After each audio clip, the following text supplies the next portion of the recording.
কিরে বন্ধু কই গেছিলি? এই তো একটু বাজারে গেছিলাম। কি ডাইল না? ওই ঘরে বাজার নাই তো একটু ডাল লইছি। তোর আবার ডাইল খাস মনে হয় না? এই খাই। তোর আবার মনে হয় ডাইল খাস না? আমরা আবার ডাল ডোল আমাকে বাসায় রান্না করে না, আমরা আবার গরু ছাড়া খাই না বুঝছো। কালকে তো বলে একটা গরুই খাই ফেলাইছিলাম বেড়া, আমি কি কমু। আরে বেটা কি আনো ডাইল ডোল খাও কি রে কান্দা হরু কি নেই?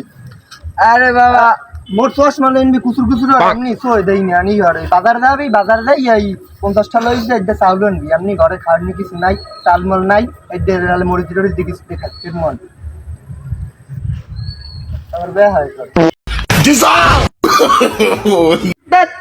এই সময় বাবার আশা লাগ আইসা একটা কাউর বোঝাই এটা 50 টাকা দিয়ে যেটা চাউল আনতে লই তা এটা চাপা মারতে লইছি কাহিনী লইছি ওনার লই পড়ছে আর ঝামেলা গান্দা কিছু কইছো? ও বাবা না কিছু কই নাই, আমি বলছিলাম যে ডাল আনবো না চাউল আনবো মনে ছিল না তাই বলতে কয় কি